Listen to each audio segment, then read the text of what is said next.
Welcome, adventure seekers. We're uncommon voyagers, otherwise known as Mandy and Greg, Brisbane, Australia's almost empty nesters, about to turn our midlife crisis into an Italian escapade. Our mission? Spend 2025 getting ready to make the life-changing move to Italy. We'll be juggling home renovations, Italian house hunting, planning slow travel, prepping our kids to survive without us, and cramming our entire life into 2 suitcases. If you love big dreams with a sprinkling of chaos, we'd love for you to come along for the ride. Hit subscribe. It'll be bellissimo. Hi guys, welcome back to Uncommon Voyagers.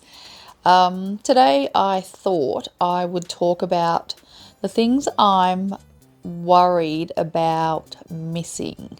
So things that I kind of feel like I take for granted, and that when I get to Italy over a certain period of time, I may kind of go, oh, I really miss that. Like, what will I struggle with? So first of all, I know I'm going to miss my kids. And the funny thing is, I'm at an age where I fluctuate between like wanting to kind of chuck my little birdies out of the nest and having all my little birdies in my nest where I can see them and micromanage them, as my daughters like to say. Stella likes to come in at night and lie on my bed and we have a little talk. Usually when I'm just about to drop off, she'll come in and she'll want to talk about the ills of the world or how her day was or what book she's reading or any of those sorts of things. Haley will bake the most amazing thing, and I really put myself out there. I take one for the team by being her quality controller, and just her hugs. Oh gosh, Haley gives the best hugs. So I'm going to miss that. Jade, we debate. Like, we can debate anything, and we always have opposing views, so they're always really fun debates. But she's also very nurturing. So I like, there's just these things. Xander's coming with us for at least 3 months and he can, we're going to play it by ear. He may come back and decide to do a trade or do whatever he's going to do, but Xander will come, so at least I don't have to worry about missing him. But yeah, I'm really worried about that. So that's 1.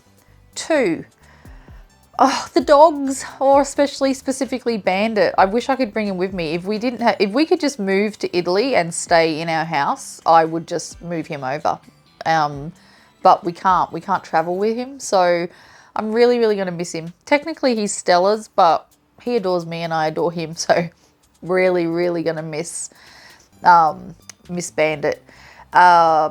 3 is my family and friends, like my sister, my nieces and nephews, and my mum. And just, it's funny, like, we all have such busy lives. Like, my sister literally lives like 7 minutes away from me. 7 minutes. And we don't physically see each other that much. It's sort of weird because I guess we're all so busy. My mum lives about 40 minutes away. And I see her on occasion too, but like we talk, my sister and I talk on the phone literally every day, and we can still do that. So we can still FaceTime and stuff, but it's, I guess, just going, do you want to just go get a coffee, or, making that having those opportunities to catch up.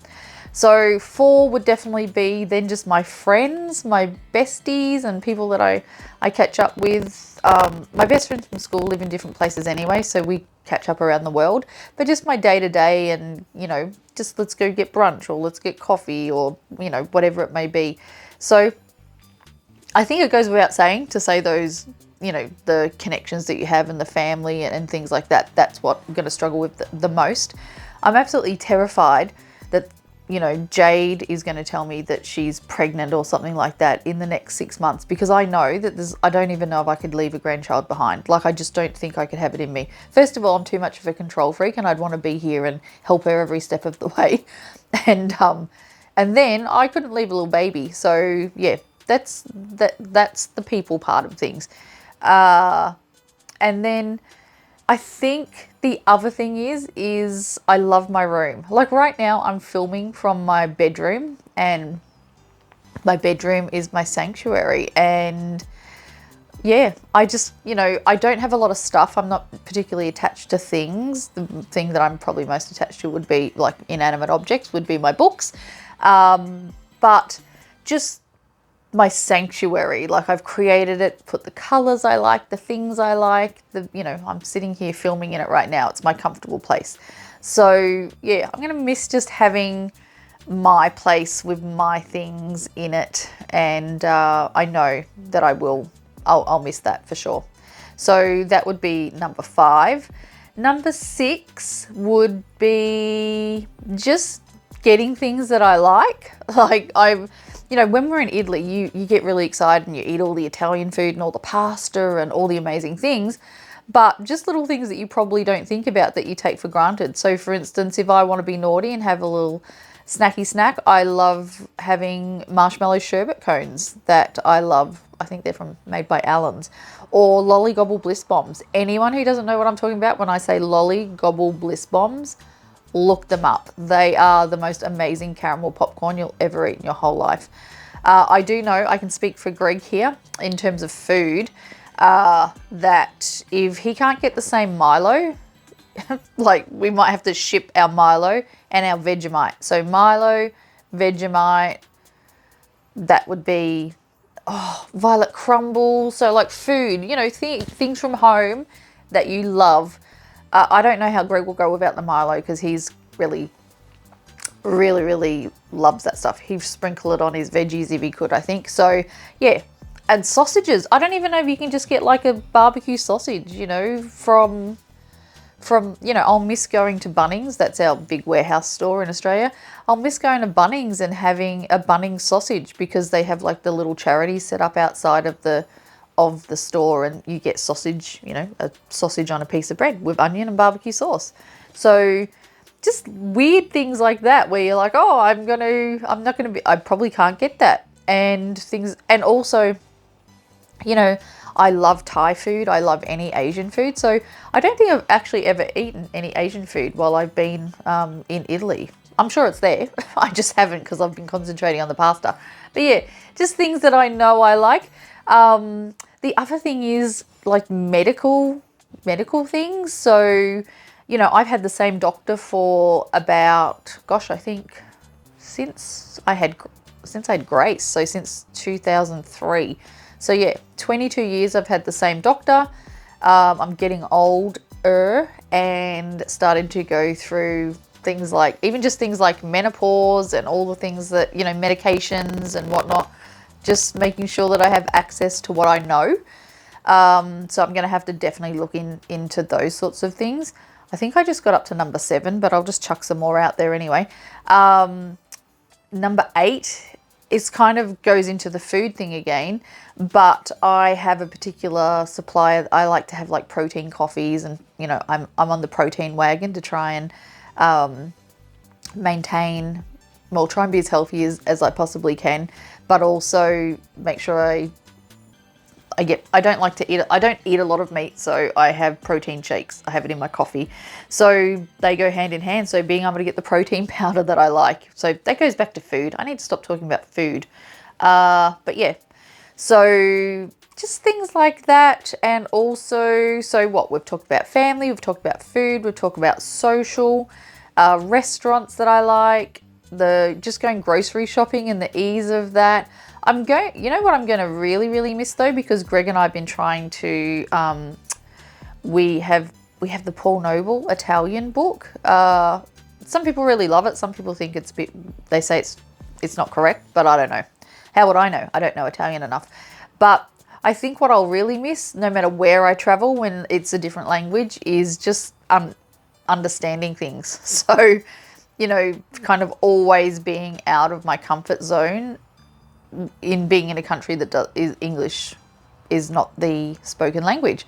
So I'm excited by it to learn something new, but also, like when you think about comforts and what you're going to miss, I'm definitely going to miss not being able to understand things and people. So that's a big thing. I don't know what it's going to be like when we go away. We don't watch a lot of TV. I don't know how easy it will be. I think I see on some of the YouTube channels where they do streaming things and you can put in your country, so you can get to, you know, you can still get to watch what you want. But yeah, just little things like that. Like, will I be able to watch my favorite TV shows?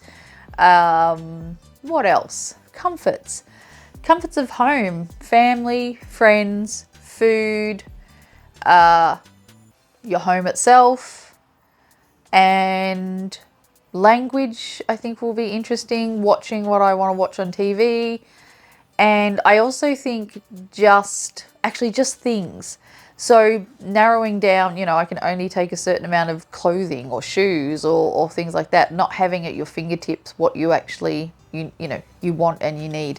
So I'm going to miss having that, although I'm sure that that's probably one of the easier things to get over. And also, I don't know if I will, but we're pretty lucky with our weather.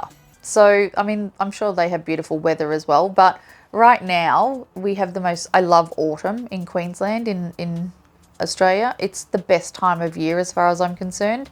It's just starting to get a little bit cold. And when I say cold, probably people who live, well, people from Melbourne or Sydney or Canberra, you know, anyone down south would probably go, that is not cold, love. And it's not. But it's just kind of, it's not, we're not sweating anymore. It's not muggy. So yeah, I do enjoy our autumn. I love our autumn, winter and spring. Summer's pretty shocking here. It's pretty hot and very, very muggy. But yeah, I do love, like for instance, if we said, oh, we're going to go home for 3 months a year, which is unlikely because it's really expensive to get home to Australia, especially if you're in Europe. If we're in Asia, not so bad, but anywhere in Europe, it's super expensive. So that's unlikely that we would come home. But if someone said to me, you could go home 3 months out of the year, I would say that we would come home in spring or autumn. So, excuse me, which would be now. So we're in autumn right now. So yeah, they're the things that I think I'm going to miss. So yeah, we always talk about all the things that I'm excited about.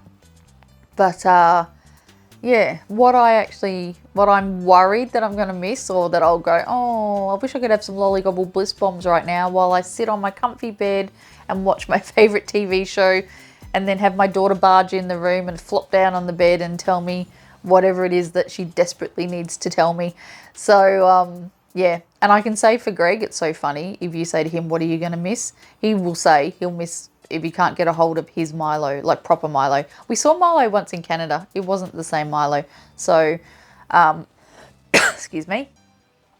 Milo for Greg. Isn't that funny? All the things I'm going to miss. And if you ask him, if I called him in here right now and said, Greg, what will you miss the most? What will you miss leaving behind? He probably won't even say the kids. He'll just say Milo. So, yeah, interesting. Anyway, guys, thank you so much for joining me again for this little ramble, but I thought it was worth kind of having a think. I thought to myself, oh, I'm going to miss that. And I thought I should do a video and remind me what I think I'm going to miss if I ever go back and watch it. So, if you enjoy coming along for the ride, or, you know, as things heat up, as we get closer and closer to leaving and stuff, please subscribe and like. It really, really helps the channel. Go back and watch some of our other videos. It's a bit of a mix up. Some of it's me just sitting here talking about things like logistics. Other things are houses that we may be considering, or that we've kind of got our eye on. So, you know, I do like little informational ones about different things. So it's all generally related, but, yeah, thanks again for coming along if you are watching, and if you have subscribed, you're a champion, and even if you haven't, you're still a champion. But yeah, we'd really love it. More people get to see it, I think, and it really helps us. And now we're not selling our house. You know, YouTube as a job may be something that we have to consider. So yeah, I would really love anyone who gives us a thumbs up and smashes the like button and all those things that other YouTubers say. I can't believe I think I'm calling myself a YouTuber, but I don't think we're there yet. Although I did buy the little microphone, so maybe I could call myself a YouTuber. Anyway, thanks guys. Thanks again. Bye-bye. See you next time.